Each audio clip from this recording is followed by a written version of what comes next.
আজ সকালবেলাতেই আমাকে চলে আসতে হয়েছে এই ভাটাতে এসেছে গাইস ইট কিনতে নয়, এখানে বাবা রয়েছে আমাদের ট্রাক্টর নিয়ে, তো বাবাকে খাবারটা দিতে। যাই হোক বন্ধুরা, এদিকে কিছুক্ষণ পর বাবা আসলো এবং খাবার দিলাম এবং তারপর এদিকে আমি বেরিয়ে পড়ি বাড়ি।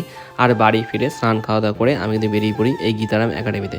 কেননা গাইস এখন ভাগ্নেকে অ্যাডমিশন করাতে হবে, তো ভাবলাম যে কোথায় করা যায়, তো ভেবে দেখলাম যে চলো গীতারাম থেকে একটা ফর্ম তুলে নিয়ে আসি, তারপর দেখা যাবে যে কি হবে না হবে, কেননা এক্সামেরও ব্যাপার রয়েছে। তো যাই হোক বন্ধুরা, এখান থেকে ফর্মটা নিয়ে আমি কিন্তু সরাসরি বেরিয়ে পড়ি একদম বহরমপুর এই মার্কেটে গিয়ে মালপত্র কিনে এদিকে মায়ের দর্শন করে নিই এবং তারপর আমি কিন্তু বেরিয়ে পড়ি বাড়ির উদ্দেশ্যে। আর বাড়ি ফেরার সময় আমি চলে যাই কিন্তু আমার গাড়িটা যেহেতু পাংচার হয়েছিল বেশ কয়েকদিন ধরে, তো সেটাকে ভেতর থেকে ঠিক করার জন্য, কিন্তু সেটা আর হয়ে উঠলো না। কেননা ওনারা বললেন এটা করতে নাকি অনেক খরচ হবে আর নাকি টাইমও লাগবে। আমার দেখলাম হাতে টাইম নেই, সুতরাং বাইরে থেকে ঠিক করে আমি কিন্তু রওনা দিই বাড়ির উদ্দেশ্যে।